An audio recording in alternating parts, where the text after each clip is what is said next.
Okay, let's start. Well, good morning again. We are very happy that you're joining us this morning for our webinar on best practices in grid development. Today we'll be diving deep into RTE's approaches to compensation and osprey protection. I'm Stefanie Betia. I'm a project manager at the Renewables Grid Initiative, and I'll be moderating today's session. Very quickly before we start, I want to make you aware of the fact that we are recording this session in order to make it available on our website for everyone who's interested in the topic but wasn't able to join right now.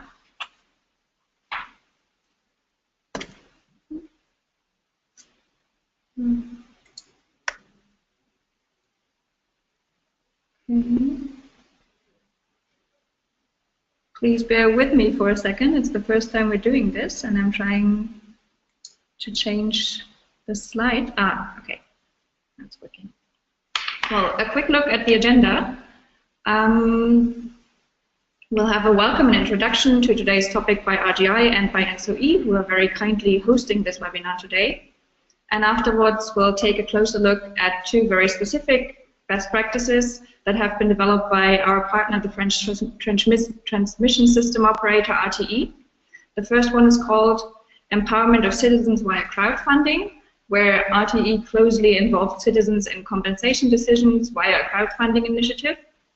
This will be followed by a Q&A session, where you will have the opportunity to ask questions and find out more about the first practice presented, but also to share experiences from other practices that you might have encountered or even developed yourself, and that relate to or complement to what we will have heard from RTE. I will tell you how to ask questions once we reach the first Q&A session, but it's actually not very complicated. So basically all you need is a working microphone. The second practice we'll be looking at today is called One Flew Over the Osprey's Nest, for which RTE produced live videos of ospreys nesting on top of RTE pylons in order to conduct ornithological studies and to develop a comprehensive osprey protection plan. This will then be followed by a final Q&A. And before I now say a few introductory words related to RGI and why we're doing this webinar today, I would like to hand over to Gerald Kendler. Gerald is Vice President of Asset Management at the German TSO Amprion, but he's joining us today with his ENTSO-E hat on. At ENTSO-E, he is part of the System Development Committee, and he's also leading the working group on system design strategy, and he'll be saying a few welcoming words on behalf of ENTSO-E. Gerald, if you're ready, we look forward to hearing from you. Thank you very much, Stefanie. Thank you very much for giving me the opportunity to present the ENTSO-E perspective here. First of all, I am very happy that ENTSO-E and RGI cooperate in this topic. With the TYNDP, ENTSO-E produces a document that shows the value of additional power lines, and we see it's more and more accepted in Europe. However, the really challenging point comes when into putting those projects into practice, when actually building them. And this is where the cooperation between RGI and ENTSO-E, and especially all the RGI members, becomes very, very important. If we look at projects and if we look at the challenge of realizing projects, we see that there are two main obstacles to overhead power line. Number one is that we need the acceptance of the people living there, and we need to engage them. And the second very important aspect is that the most critical aspects of overhead power lines in regard to nature protection is bird protection. And those are really the two top issues when you want to build a new overhead power line. And therefore, I think today's agenda is very well selected. First, to show a very good example of how RTE managed to engage people with a new and novel approach. And secondly, how RTE showed that you cannot even just protect birds by reducing the danger that birds are negatively affected by overhead power lines. No, they even go a step further and show that overhead power lines can really contribute to nature protection and can contribute to wildlife protection and even enhance the living environment of birds. And I think to show this example is an excellent point. And so I'm very much looking forward to listening and watching to the presentations that will be presented by RTE to really engage on those two very important aspects and two critical aspects for new power lines. Thank you very much, and I hope to listen to a very interesting presentation today.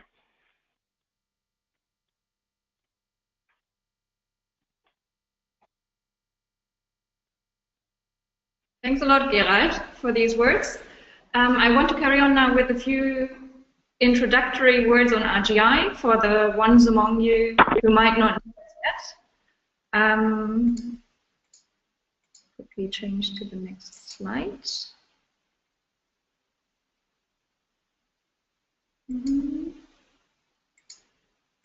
Okay, it's not working. Leah, could you change the slide for me? Perfect, thank you. So RGI is a unique group of collaborators, namely NGOs and TSOs from across Europe, who promote transparent, environmentally sensitive grid development to enable further steady growth of renewable energy and the energy transition. These unlikely partners first came together as RGI in 2009, when the development of new electricity infrastructure had become more desirable to many environmental groups because it now promised an acceleration of the power sector transformation needed to integrate a growing amount of renewables. So NGOs and TSOs suddenly had joint interests, and they joined forces in RGI to promote the grids needed for renewables and jointly work on improving the implementation of grid development in line with nature conservation objectives, being transparent about new projects, and increasing the level of public participation, all of which is also always connected to questions of acceptance, of course. We've written down the details of what this should mean in practice in what we call our European Grid Declaration. And basically, so all that we had and have left now is actually implementing these guidelines that we have given to ourselves. And this is where the best practices come into play. So, Leah, will you change the slide for me one more time, please? Perfect, thank you. So since 2012, we have collected an extensive number of best practices from Europe and beyond, and we use them to share with as big an audience as possible in order to spread successful approaches and inspire others to be just as daring and innovative when developing new projects. So here on the slides you see a few examples of our best practice work. So on the left there is our brochure Beyond Public Opposition, which was our very first collection of best practices. On the right you see our Good Practice of the Year award, which we currently use to promote new approaches to the many different dimensions of public acceptance and nature protection. And you see a logo of the EU-funded project BestGrid, which we coordinated and where our TSO and NGO partners collaborated on the ground to bring the guidelines of the European Grid Declaration to life and test best practices in several pilot projects. Now, all of this has taught us that it's critical to always look beyond one's own sphere of awareness and to develop new ideas and approaches of how to engage with people on the ground, how to implement grid projects that are in better harmony with nature, and increase public acceptance. It has also taught us that there's no one right way to build grids and to engage with stakeholders. Every approach always needs to be adapted to the specific situation, which can be dictated by things like the type of opposition that you face, the landscape a new line is planned to be built in, the type of habitats or cultivation areas that are affected, and so on and so on. But it's different as many grid projects are. It is still always possible to learn something from what others have done before and to adapt practices to a new environment. And that is what we want to use this webinar for. So to share 2 great practices that RTE has developed and that we believe have the potential to enhance further grid projects. So we want to give all of you the opportunity to directly connect with the project developers and pick their brains about certain steps of the development process that you might find useful to learn more about. So be it on what worked well, what might not have worked so well, be it just as background knowledge, or be it for very concrete implementation in your own projects. Yeah, so the hope is that you leave here today well informed and inspired to try some of the approaches, or maybe very different new innovative approaches in your own projects. And with this, I would like to hand the word over to Vivian Molinengo, who will take us through RTE's crowdfunding initiative. He is joined by his colleagues Sandrine Leca and Stéphane Gabory for the Q&A session. And yeah, Vivian, before you start, maybe you could quickly introduce the 3 of you and your roles in the project also a little bit. All right, over to you. Good morning, everyone. I'm Vivian Molinengo. I've been working at RTE for many years now, particularly related to stakeholder engagement. I've working with Sandrine Leca and Stéphane Gabory on the practices of RTE in matters of stakeholder engagement, and one of these practices is related to developing local territories in the frame of power grid projects. So now we are going to present to you a community funding mechanism which has existed at RTE for quite a long time, but which has evolved recently in particular to make this mechanism more focused on stakeholders at the local scale. So,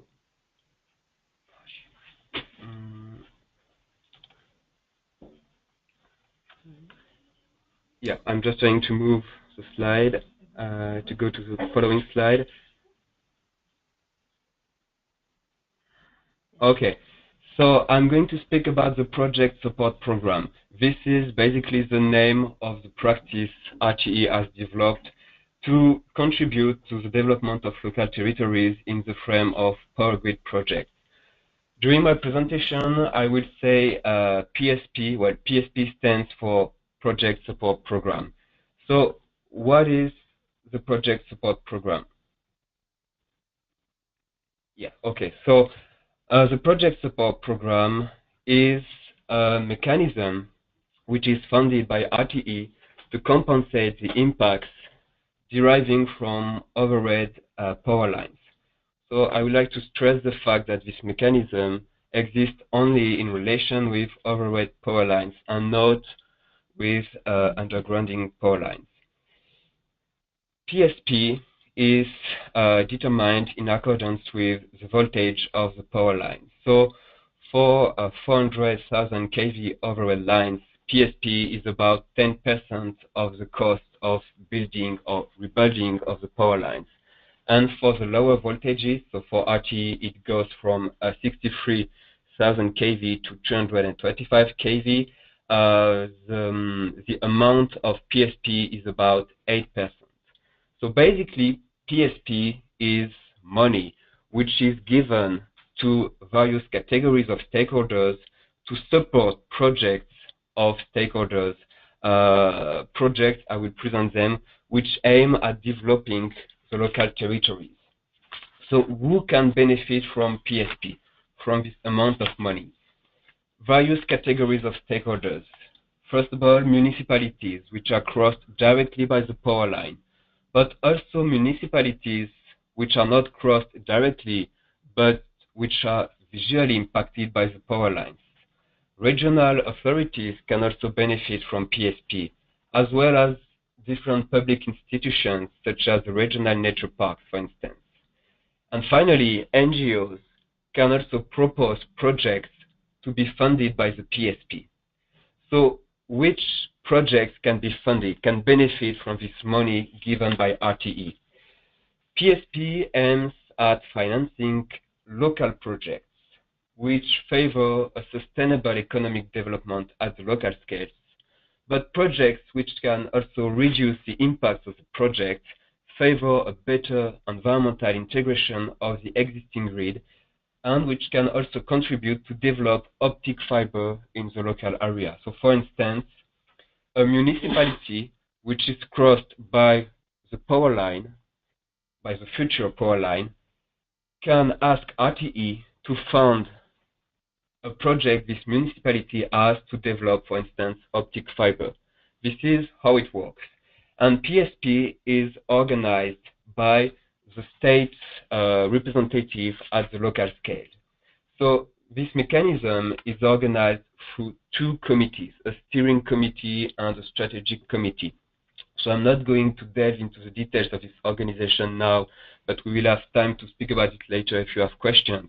But there are 2 points I would like to underline. The first one is about the fact that PSP committees are established after the main administrative authorization is delivered. So this is quite late in the project, and more important, this happens after the phase really dedicated to stakeholder engagement, I would say. And the second point I would like to underline is the fact that local projects can be funded by PSP only once construction works have begun. So once again, this is quite late in the process, and for RTE, it's a bit difficult to rely on these projects which are funded by PSP to show the benefits that will come from the power grid project. So a couple of examples about projects which have been funded by the PSP. The first one on the left is about building sport equipment, for instance. What we can notice is that this was quite a big project in terms of money required, because it was a 2.5 million project. In this project, RTE has funded 10% of the project through the PSP. This funding rate varies depending on the project. In this project, it was 10%, but on the project on the right, which was basically dedicated to designing a walking track, the funding rate was about 50% of the project. This was a smaller project, only, I would say, 20,000 euros, but the funding rate was higher, and it was really a good contribution to RTE to fund this project. So these are two examples of projects which can be funded by the PSP when RTE develops an overhead power line. This PSP has existed for many, many years. We have had many different PSPs with a lot of projects which have been funded. But a few years ago, we have noticed a few things that were, I would say, wrong with PSP. The first one is the fact that the projects funded by PSP do not always benefit directly to local inhabitants. What I want to say is that, for instance, if a municipality uses a PSP to fund a project dedicated to, I don't know, rebuilding a road, for instance, this is a very important project, of course, at the local scale, but the interest for local inhabitants may be not obvious, I would say. The second point, and maybe it's more important, is the fact that local inhabitants are not involved in the selection of the projects to be funded. If you think about the categories of stakeholders I presented before, categories of stakeholders which can benefit from the PSP and which can propose projects to be funded, we had municipalities, we had public actors, we had NGOs, but not individual stakeholders. And according to us, it was a limit when trying to engage stakeholders in the implementation of PSP. And the third point is about the fact that RTE is not always considered as involved in local development by local stakeholders. For instance, the projects related to sport equipment I presented before. Well, it's not clear for local inhabitants. The role played by RTE in funding this project was not obvious, because RTE gave the money through the mechanism, but then the role of RTE did not really appear on the ground.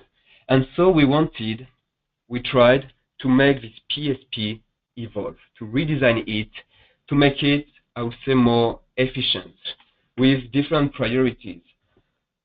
The idea was to fund projects which would benefit more directly to local inhabitants, and more important, projects that would be promoted by local inhabitants themselves.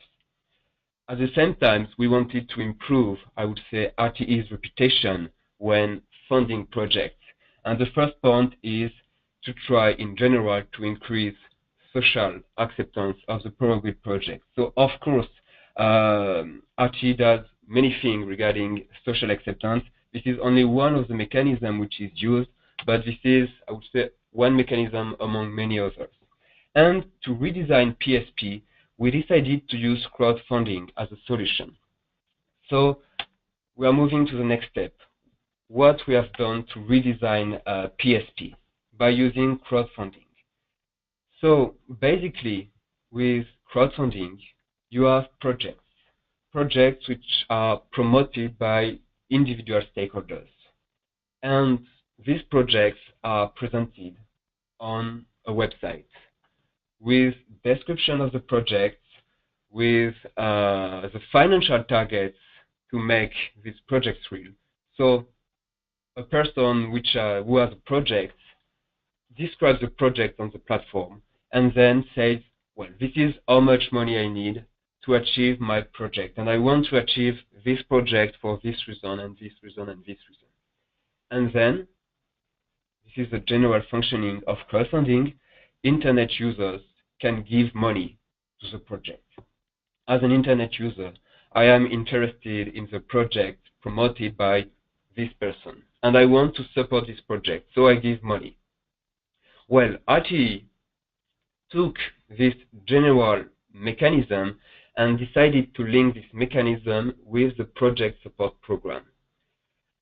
How did we do that? Well, basically, we have a website with projects which are promoted by local inhabitants mainly.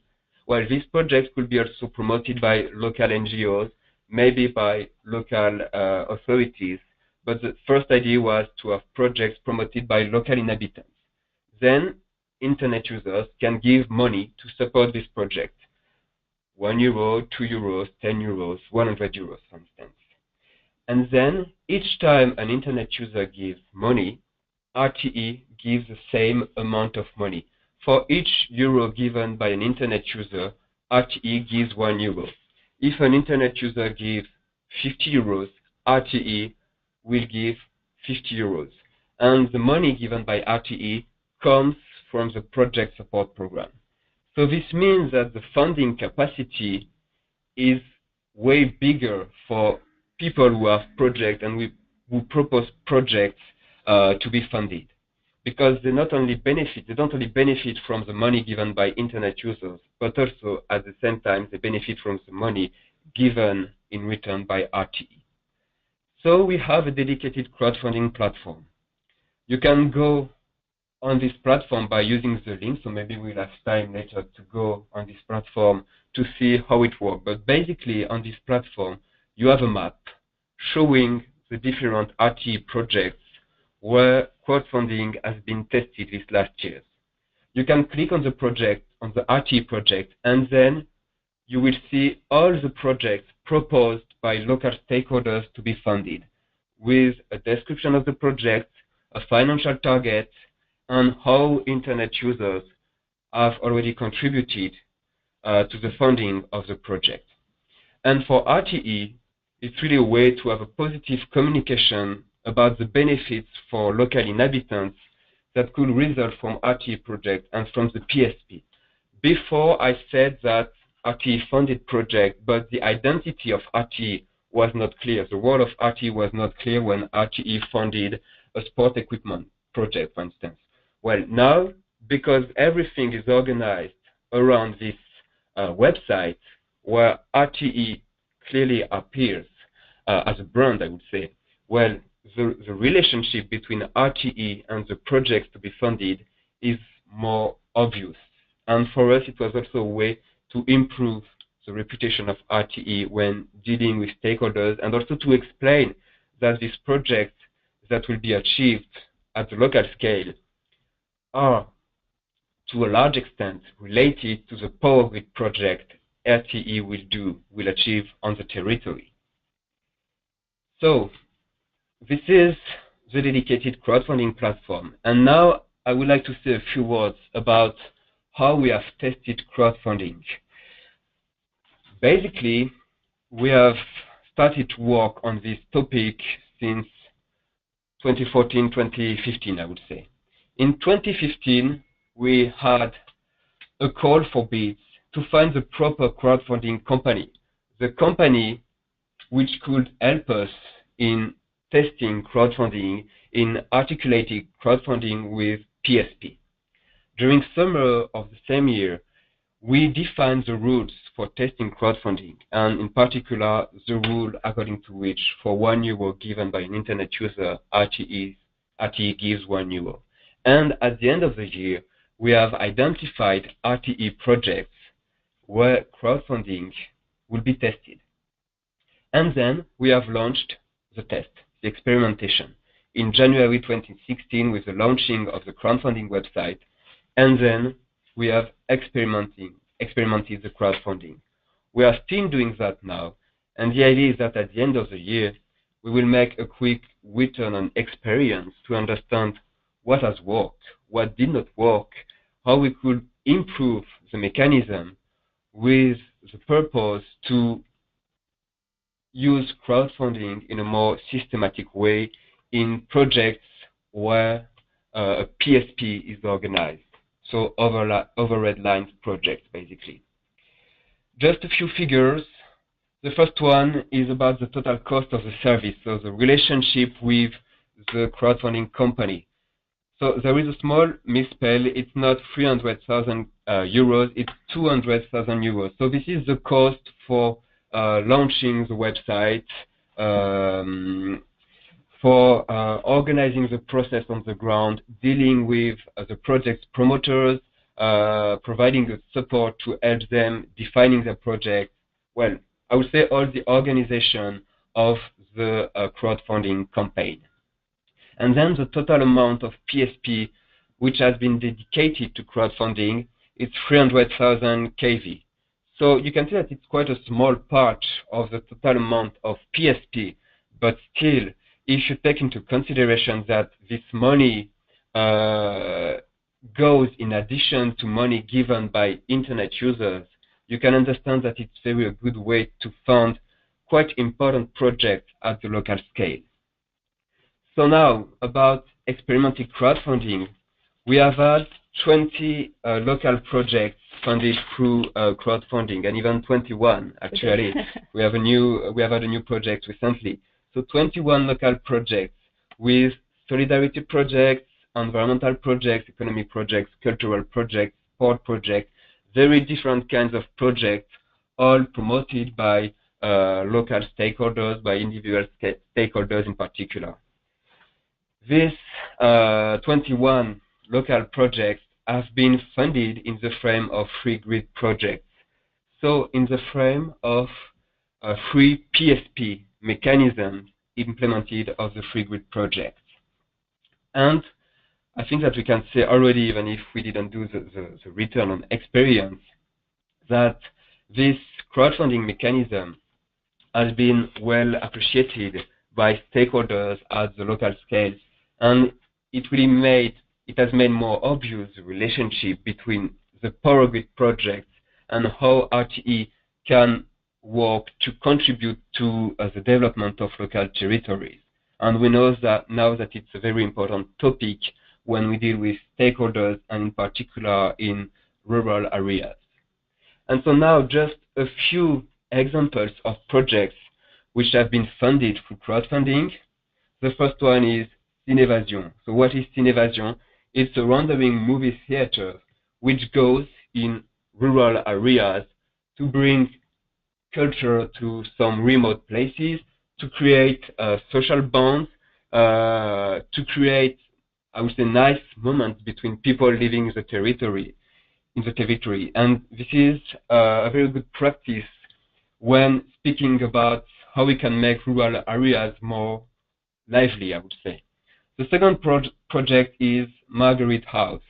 So what is Marguerite House? It's a project which consisting in renovating a large rural house where isolated people in search of social bond will be welcomed. So once again, the idea is to create a place where people could gather, meet with each other, discuss, and it's a good way to create, once again, social bond in remote places where people can feel sometimes a bit lonely. And the last one, I also travel by barge, is about river trips which are organized for adults with mental disabilities. This project is quite interesting because it shows how projects funded by crowdfunding can answer to, I would say, local needs which are not taken into consideration in some other situations. So that's also the purpose of crowdfunding, to fund projects which are promoted by people living in the territory and people who know very well what are the needs of the territory. So this is more bottom-up approach, I would say, and that's really what we wanted to do with crowdfunding. So this is what we wanted to present very briefly. Now we have time to answer to some of your questions. Thank you very much for your attention, and now with Sandrine we can ask any question you have. Just very quickly an introduction on how you can actually ask questions. So on your control panel there should be on the top left a little button with a hand on it. So if you click on this hand, it will be shown on our screens as the organizers, and we can unmute you and you can actually ask the question.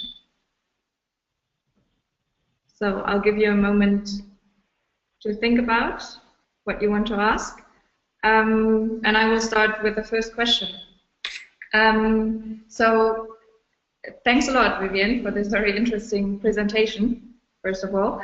And I want to know, like, how has the feedback been so far? Have you gotten any from the organizers of these projects and from people that benefited from it? And has it been an asset with regard to acceptance of grid projects? So do people actually relate these projects to RTE, and do they connect them to grid development?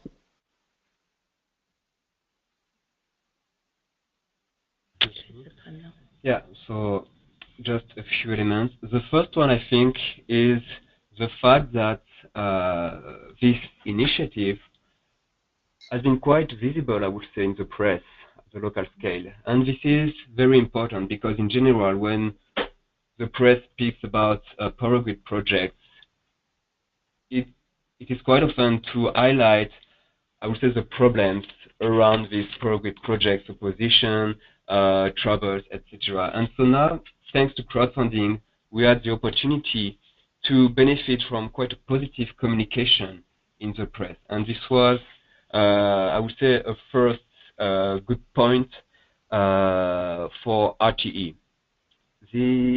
The other point is the fact that the initiative of RTE is visible on the general website of the service provider. So the company is named Ulule.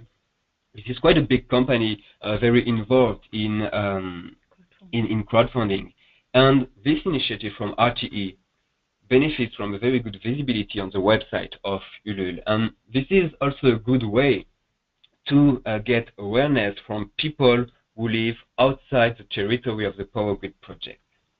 And then at the local scale, Well, the projects are still ongoing, so maybe it's a bit early to have, I would say, a strong and real return on experience. But anyway, we have the feeling, working with the teams on the ground, that crowdfunding is now really a good way to give a new impetus to project support program, to make it more attractive for people leaving the territory. And for instance, when you have a person in the territory who has a project, and when this project benefits from the help of RTE through crowdfunding,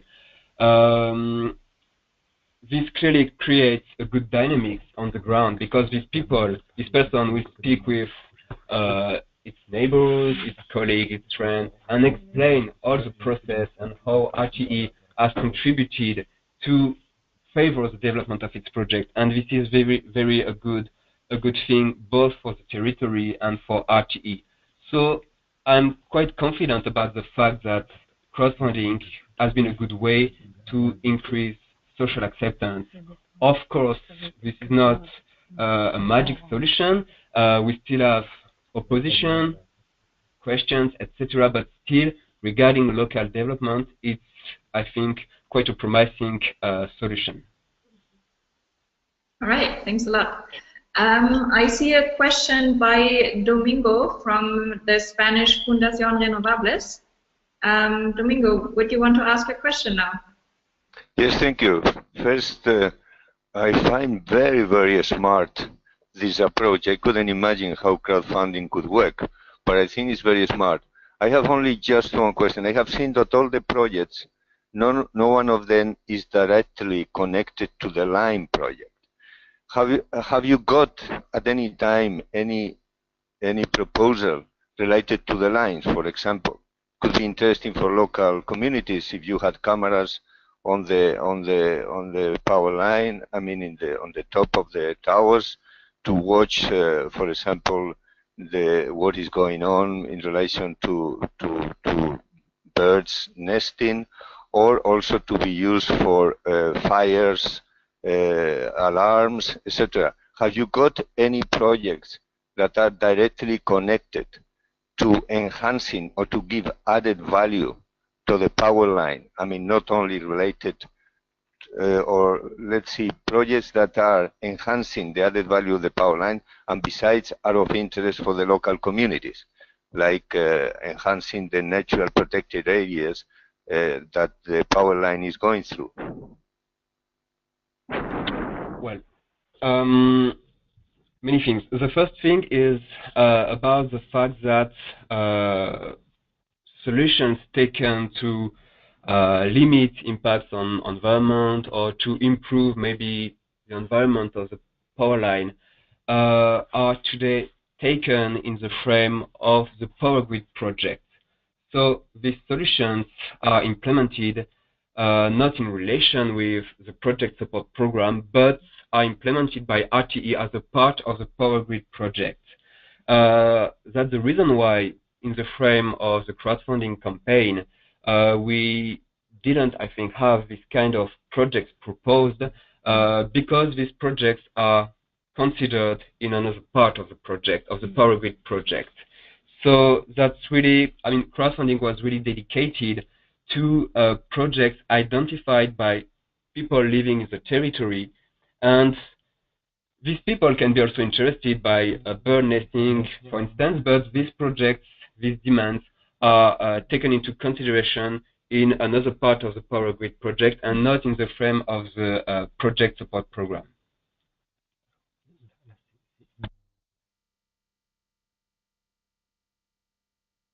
Okay, thank you. And just to complete, yeah, if I can just say a few words. Yes, thank you. Just to complete, the crowdfunding is only one part of the project support program. And we also have a more traditional, I would say, project support program. Both are connected. And in the frame of the more traditional project support program, we can have actions regarding, for instance, environmental integration of existing lines, for instance. So that's also how the two are connected.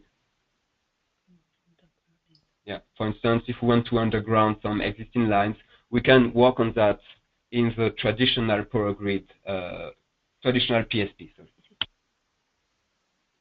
All right, thank you.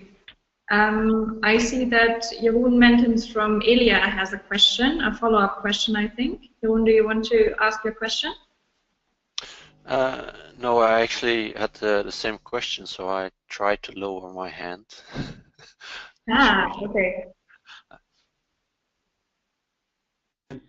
All right, then.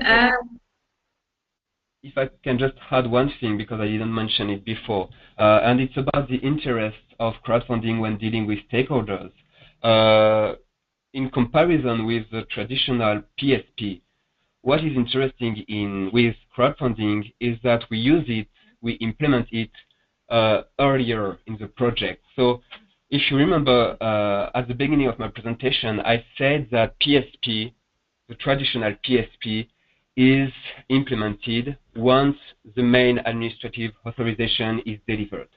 This is different with crowdfunding because all the organization, the implementation of crowdfunding is done earlier in the project. And so it's also a very good way to engage stakeholders in the project, but also at the same time to explain things about the power grid project, the benefits resulting from the power grid project. And so it's also a tool to deal with stakeholders. And the last thing is that thanks to crowdfunding, we can also fund projects, bring a financial support before the beginning of the construction work. So this is not always the case, but at least it's possible to a certain extent. So once again, this is also a way to show that the power grid projects will have benefits from the territory during the phase dedicated to stakeholder engagement. Thank you. I have one more question by Alice from the RSPB in the UK. She says she doesn't have a headset, so I'm going to ask the question for her. She's asking, have any of the 21 projects promoted by local communities so far been nature conservation projects? So you mentioned that some of them were related to environmental protection, but maybe you can expand a little bit more on this.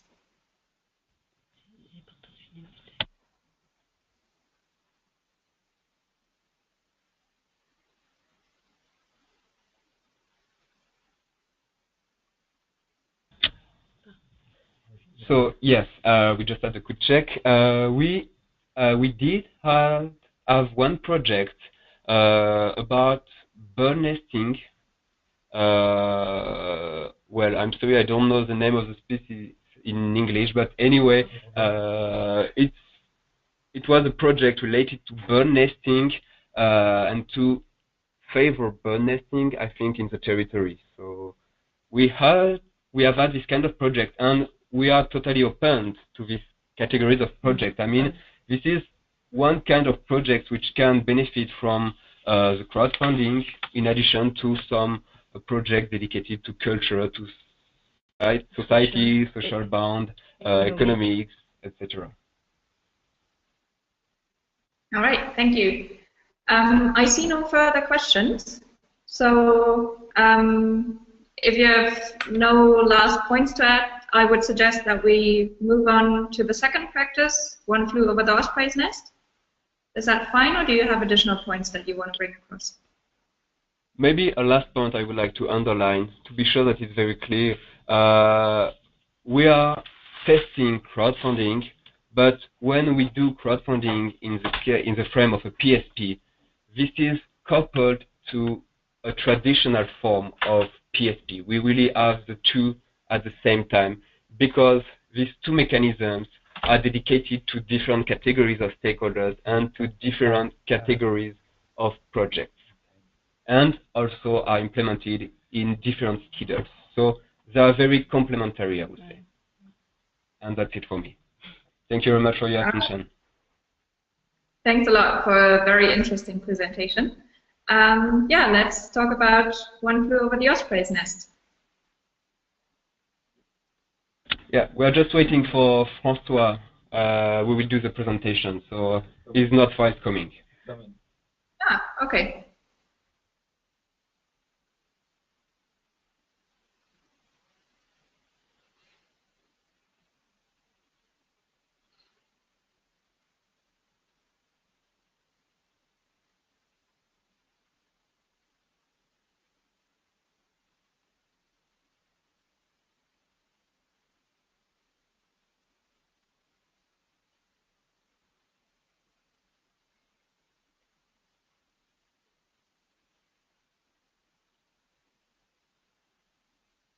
Okay, there he is.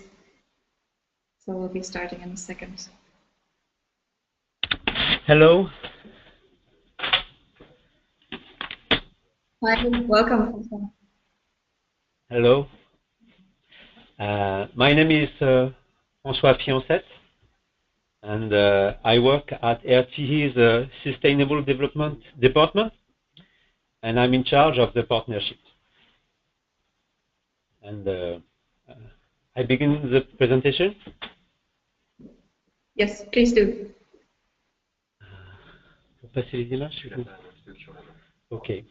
So just, I'm not an ornithologist, I'm an engineer.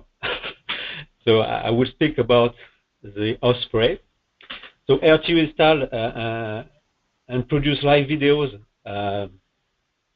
of osprey living on nets located on top of RTE's pylon, with the aim to conducting ornithological studies. So what are the objectives of the project? So RTE has initiated this project to contribute to the protection of the ospreys by providing live videos. And live videos is visual information about feeding, mortality, predation, and life habits of ospreys. This will allow to carry out educational programs, ornithological studies conducted by partners. And it was the main objective of this project. So where does it take place? It takes place in Sologne. It is in the center of France, and we installed the cameras early 2016, so last year. So to begin, maybe you have a question, but what is an osprey? So it's a bird, it's a raptor. Got a Latin name, Pandion aliatus. Pandion is a mythical king of Athens who was changed into an eagle, also called fish eagle, because he almost eats exclusively fish, only fish. So it's a large raptor, 170 centimeters across the wings. He lives 15 to 20 years, and he can be found worldwide, except in Antarctica. The same couple comes back every year with the same partner on the same nest. The couple leaves their nest in October and they came back in March. Always same couple, same nest. It is very typical of the osprey. Why osprey is important? So as we call, osprey is an umbrella species whose presence demonstrates the quality of the whole ecosystem in a defined region. While osprey have almost disappeared from France a few decades ago, today 31 couples live in continental France. They returned back to Sologne in the 80s. And a figure to remember, today 20% of the nets are on RTE pylons. That's very important, because now RTE pylons is a very big part of the nets for the osprey. So you maybe have a question: is why did RTE do that? Because ornithologists have asked us. They asked us because some reproductions failed, and the bird watcher wanted answers. it's hard to see what's going on in the nest from the ground. And I don't know if you see my little mouse, but when you are on the ground, the nest is very high, and the bird is very fearing, and if you are too close, especially after 200 meters from the nest, the bird fly off the nest. So if you want to observe the bird, you must be very far from the nest, and it's difficult from the ground to see what's happened in the nest. So RTE agreed to help ornithologists. It was a way to strengthen our cooperation with environmental association, local environmental association, by working on a topic of common interest, the protection of the osprey. And this initiative is also a means for RTE to demonstrate its active involvement in the protection of biodiversity. Who are our partners?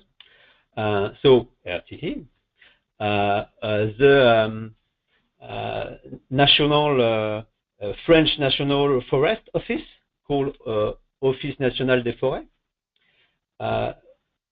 the Museum of Orléans for Biodiversity and Environment, who was in the town called Orléans, is very near from the nest, and a regional association for the protection of the environment, Loiret Nature Environnement. So we work with these partners since 2006. So it's a long, now 10 years of working together. So RTE adventures with osprey began, as I say, in 2008. The first initiative regarding osprey protection was to move the nest onto a platform located on the top of the pylons. So as you can see on the left pictures, birds used to build nets on isolator, and it was dangerous because there was a risk of short circuits. We installed the nacelle up the pylons, but we shift the nest off the cables, so the net is no more up the isolators, is decayed, and it avoids short circuits. It's sure. There is two things that allow this nacelle. First, it guarantees the quality of the power supply, and secondly, this guarantees the protection of the nest. So in French we say une pierre deux coups. We do two things with one, with the nacelle. We were able to show clearly that it was possible to reconcile the conservation of a species, a very important species, and the transmission of electricity. And as you can see on the right pictures, the birds return to the nest in the nacelles with no problem, and every year since 2008 they come back to the same nets every year, and as you can see on the pictures, they are very happy. A joke, but it also shows that the birds are not technophobic because they love our power plant, they love our pylons. And I will change the. Yes, so we continue our adventures with partners. In 2016, we installed the camera system powered with solar panels on the pylons. And we installed this system during the winter when the osprey was in Africa. As you can see on the left picture, the camera is on a portico up on the top of the pylon to see the top of the nest. And this is very important for the ornithologist to know what's happened in the nest and to make studies.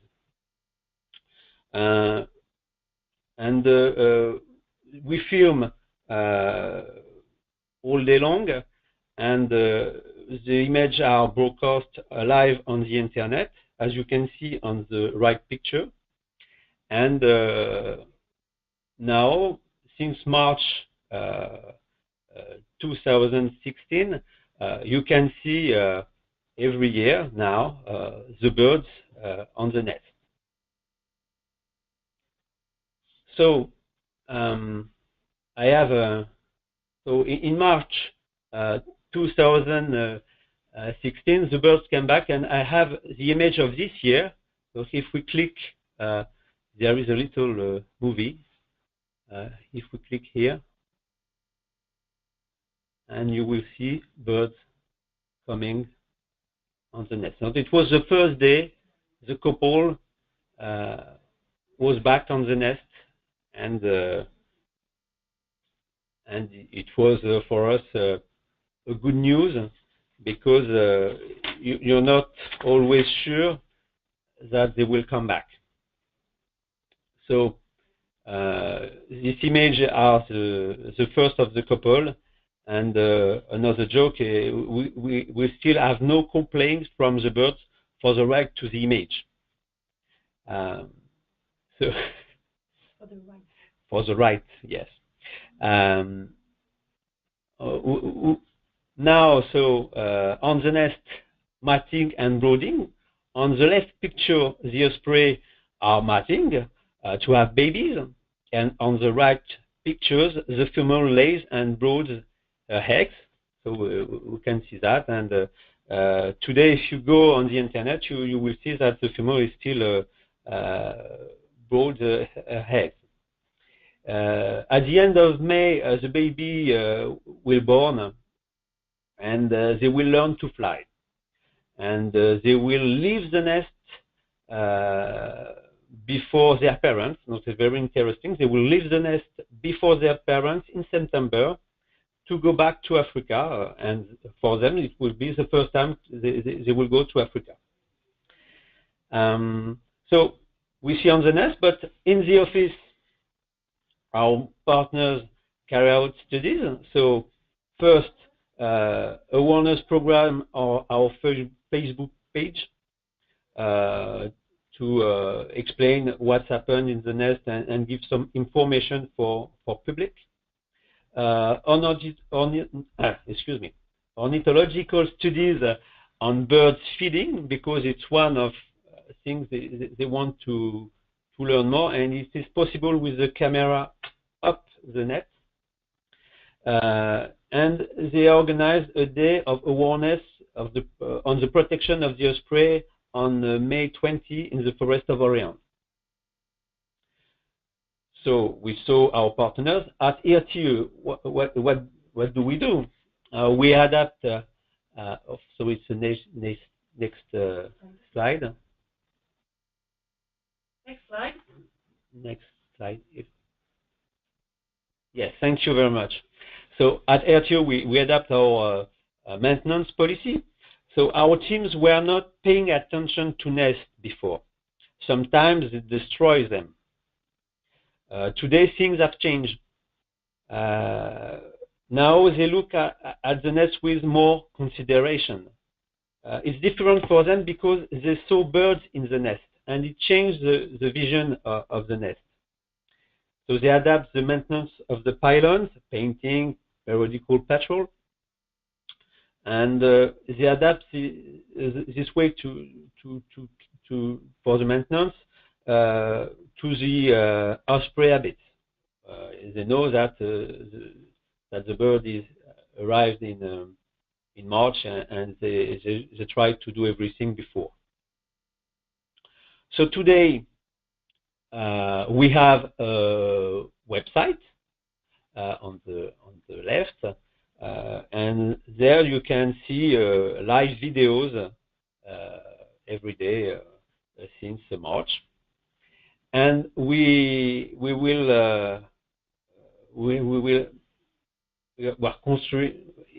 It's not completely finished, but we have a Facebook page, and we will put on this page some information about what happens in the nest, storytelling, and it's a way to warn people about the importance of the protection of the bird.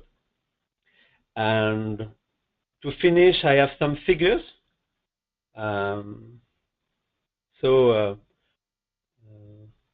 Yes, that's when you. It's our website, and there you can so directly indirect live videos. So some figures: 2 cameras. Cameras, I can see them, but on this way. 2 solar panels with batteries and 3G transmitter. So it cost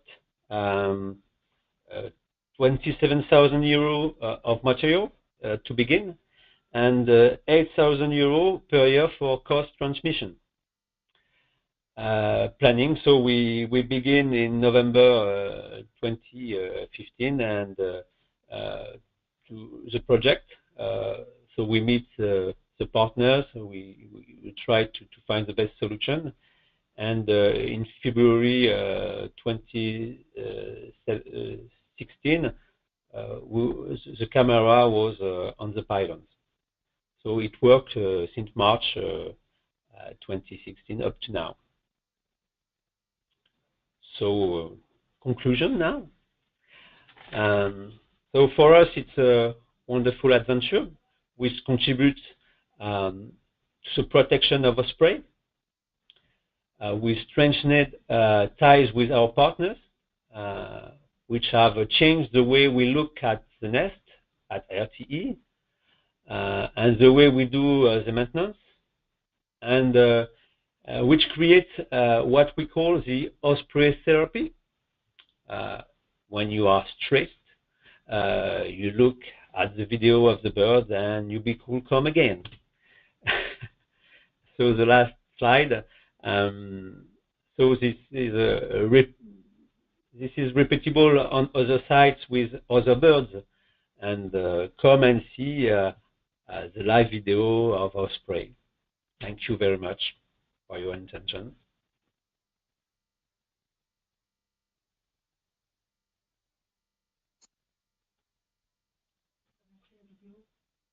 All right, thanks a lot, Francois. If you want to see the live video, you just have to click here, and you will have a big screen just here. Ah, okay, so we're seeing it live now. All right, thanks a lot for this interesting and funny presentation. Does anyone have any questions for Francois? I'll ask, just as in the first session, I'll start with my question. That's the privilege of the moderator. So I assume that this is a practice that is very transferable. So you could do it on different pylons, you could do it in different countries as well. So my question is, did the practice result in any bilateral best practice exchanges with other TSOs, other countries? Or did you maybe yourself get inspired by a project that you saw someone else doing?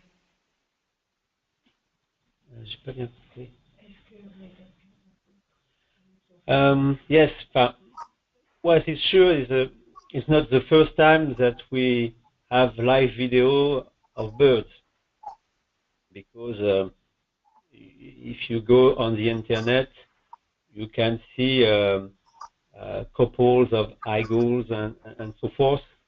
But what was interesting is that the birds had on pylons. That's a thing that was very interesting. But the difficulty was that if RTE decide to make live videos of the birds alone, it won't be acceptable for the partners, especially environmental association. And what was interesting is in RTE, the idea of live video of birds on pylon was in our head, but it was difficult to have the legitimacy of the environmental association. And what was interesting in Sologne was that the Museum of Orléans for Biodiversity and Environment asked us if it was possible to contribute to their studies, and it was yes, and it was the beginning of the story, and it's not possible for me. And my position is it's not possible to do that alone. You can do that if it is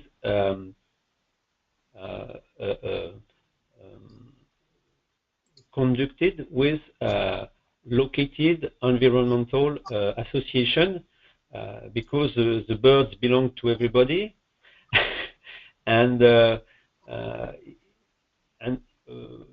is a risk to make greenwashing. I saw birds, so I'm a good company. And here it was important to have the link of, and the contact with association. I think it's the most important thing to have in mind. So yes, you can do that on other pylons, with other birds, but in France you can't do that alone. You must do that with partners, local partners. Thanks a lot. We have another question from Domingo. Domingo, do you want to ask your question? Yes, thank you, Stephanie, and thank you very much, Francois. It's also very promising. You did answer part of my question, because it is very important that whatever is done of this kind comes from bottom up. I mean, that the stakeholders or universities demand it. Then my question is very much related to the question of crowdfunding. I can imagine that at a certain point we can move from acceptance to public to demand from public. I could imagine a crowdfunding, for example. I know one case where installing cameras in the pylons could help to watch already existing nets that are not on the pylons but very nearby. And that could open the way also to use the pylons in case finally the bird decided to net or to nest on the pylons. So I can imagine to initiate crowdfunding to ask the operator to install cameras, with including crowdfunding for this project. Have you imagined this kind of combination between crowdfunding and further use of the pylons for projects that are of direct interest to the people? For example, to have videos or to have internet watching alive, installing cameras in the pylons, watching existing nets, or on the way, if there are existing nests on the pylons, to watch them. How do you imagine crowdfunding for those projects that could be bottom-up initiatives? Thank you. I think the principle of what we presented before about the crowdfunding was very linked to a new project, and yeah, here it's another situation because the power line existed, and birds used to build their nets on the pylons. And why? Because in this area, the pylons are the most higher structure, the highest structure, and so it was not possible to put the nest elsewhere, because the bird will come back and will rebuild the nest on the pylon. So that's why it was not possible to build something near the pylon for the nest. No, so first answer. Second answer, it's about here we just answer a situation that in this area is very interesting, because the osprey disappeared in the 70s, and they came back, and what say the ornithologist is that the power line are very important, because 20% of the nests are now on power line. So it changed the mind of ornithologists. It was not logical for us before. The line was something bad for the birds, because there was electrocution, there was percussion, and now it's a way that helps the birds to come back, to have more nests and so forth. So it's a real positive action to the biodiversity. So now it's difficult to imagine a new project with nest on it, because it's not because we will build nacelles on the pylons that the birds will come here. They come on the pylon because they decided it. It's not RTE that decided it. So if we have crowdfunding, as say my colleagues before me, it's not. I can't say it's possible. But if in the area of a line there is association who wants to to install cameras to see the nets, we will look at it. But what seems it's very important that we RTE install the camera. The camera belongs to RTE. It's our pylons, it's our responsibility. And if there is a short circuit, it's our responsibility. We manage all the projects to have the best security for the power supply and for the people, for our teams that go to install the camera. So I'm not sure that it could be possible to have camera that did not belong to the to RTE on our pylons. But I take your point, because our partners want also to have cameras in La Forêt d'Orléans, so in the forest, but there is no pylons in the forest. So but if there is a project of crowdfunding to put this camera in the forest, maybe we will help them. But on our pylons, we prefer to have our own system that belongs to RTE. Have I answered your question?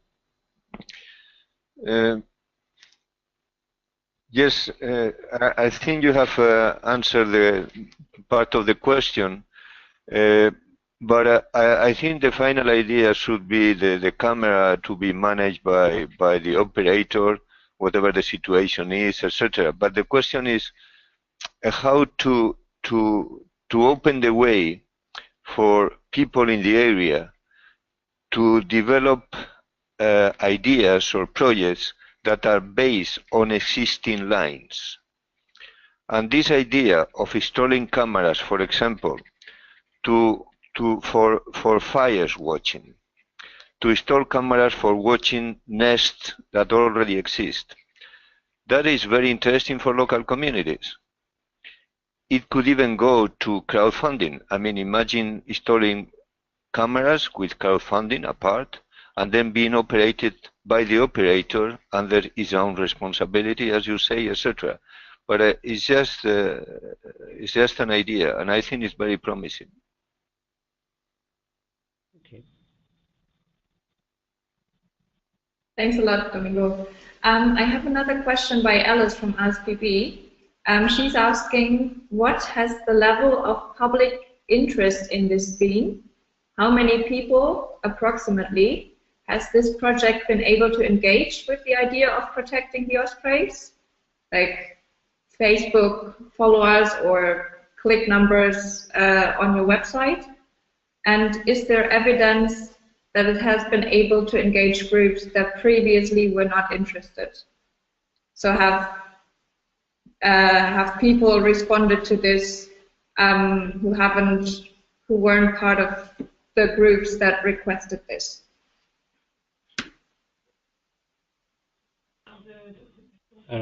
So last year it was just the beginning of the live videos, and firstly our partners were not very agree to have a worldwide diffusion. They just want to have the image for their studies.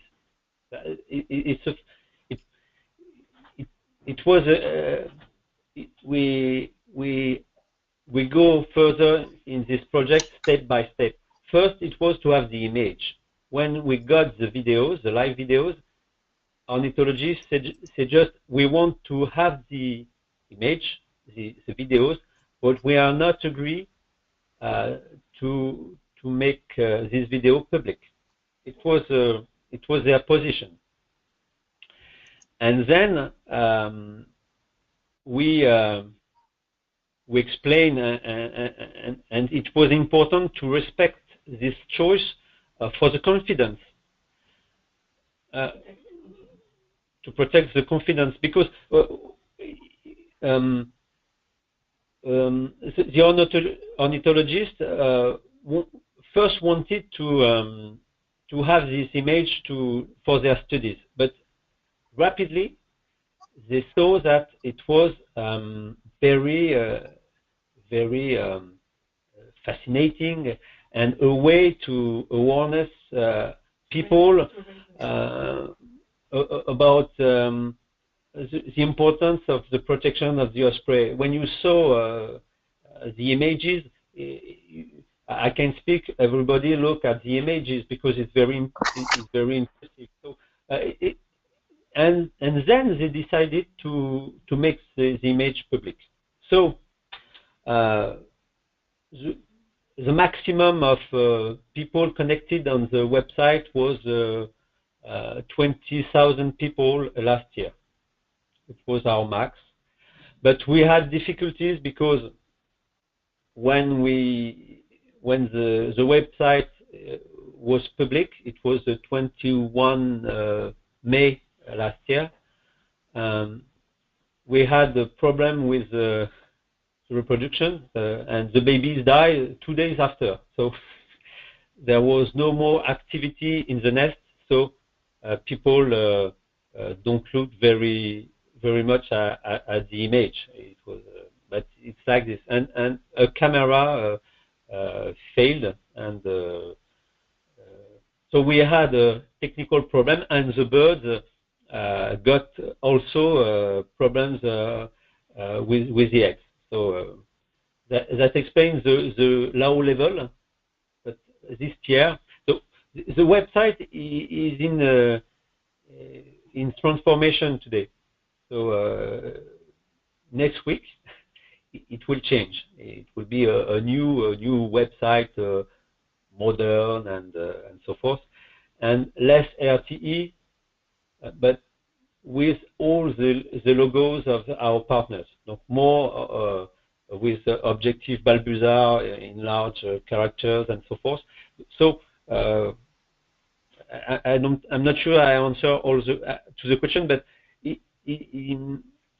what I wanted to say is maybe this year we will have 100,000 people who will look at this image, but last year it was not so much because of the problem we had. But you have another question? I'm not sure that I understood it. No, I think you answered the question. Okay. I see one more question by Tina from FinGrid. Tina, do you want to unmute and ask François your question? Okay, do you hear me now? Yes, we do. Okay, so in Finland we have also osprey nests on the towers, and we have had the practice that we remove the nests, but we compensate the loss by building a new one nearby in the forest in a suitable place. And this has been because we have understanding that the material, like the branches, wood or dirt dropping from the nests on the insulators can cause some problems with the transmission. So do you have any experience on this? Is there any technical problems which could disturb the transmission?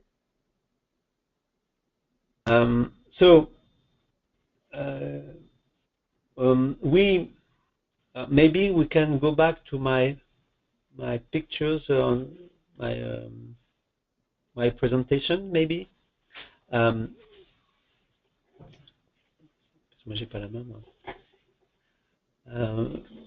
Okay. If you go back just a little bit to the image of the so two after. Yes, this one. Good. This one is good. Yes. So we don't have any theory about where the nest is in the best place, because our first position was to leave the nest from the pylon, but to get it away. But what is interesting is the forest near our pylon was not higher enough, and the pylon was the top of the structures in this area. Yeah, so when we talk to ornithologists, they say you can move the nest, but they will rebuild it. So we should find a solution. And we put the nacelles, but as you can see on these pictures, they are not up the isolator. They are just 1 meter on the left. And since 2008, we had no electricity, short circuit, or so forth. We had no problem with that. And every 2 years, we go with our team on top of the pylon, because maybe if we can go 2 slides back, no, in front, excuse me, further, not back but further. Here, this image is when the osprey come back in March. if we go to the next slide, and you will see now the volume of wood they put in the nest. It's very, very impressive, and so there is a 70 centimeters higher than before. But so every year or every 2 years, our team go in the top of the pylons when they do the maintenance, and they throw away a part of the wood to have no electricity problem with that. But the return, I can tell you, Tina, is since this so 2008, we had no electricity difficulty caused by the nets in the nacelles. What I know is that the nacelles is an European norm, so it's not something we decided. The dimension, so is a European norm. So we do not invented something. We just use what it is existing today. Thank you. Did this answer your question, Tina? Yes, thank you. I was just wondering that I can see quite a big branches there in the nest, and yeah, but the cleaning service every second year was the answer for that. Yes. So something I will tell you that is very important too is this action is very reinforce our relationship with partners, and is very important because now when our team wants to go to have maintenance on the line, we have very, very good relationship with our partners. I just give you an example. In the beginning of the year, in January, we had a meeting with environmental French authority, and there was new nets on the pylons, 2 new nets near this one. We just have put the camera, and we wanted to know what do we do. This net, those nets are important. Should we put some nacelles and to avoid short circuits? Is it possible to destroy them if they have no use? And it was very important that with the cameras, ornithologists saw that the 2 nets supplementary, so the new 2 nets, was building by this couple. So this couple built 2 more nets, so they had 3 nets. But they will defend, they will protect their nets, and they will have no reproduction, no couples on the 2 new nets. So with the authority, we decided to destroy the nest. And we, in France, the first time we wanted to move the nest, it takes 6 months, because we have to make a demand that go to the French Ministry of Environment. So it's not a simple procedure, but there it just takes 20 days. And it takes only 20 days because we took the decision with the partners, with the environmental authorities, and it was a very simple decision because the cameras show that it was not nets very interesting for the birds. So it's they only need one net, so the two nets supplementary was not be used. So it's very interesting because in January we wasn't imagine that it was possible to destroy the nets like this in 20 days after. But so what I want to say is that by doing this action, we change our relationship with partners, so the museum, the environmental association, and the environmental authority in France. Thank you very much, François. I see no more questions, and we're actually just a tiny bit over time already. So if there's no spontaneous hands that are being raised, or if you don't have any additional points that you want to make, I would suggest that we end this webinar. Do you have anything additional that you want to mention? Me? Yes. Just maybe something about our policy regarding birds. So we have a policy to protect our line to percussion. So from percussion. So every year we have action locally when on part of the network that is very dangerous for birds, and we also answer the demand of the environmental association when they say in this place it's very important to have an action.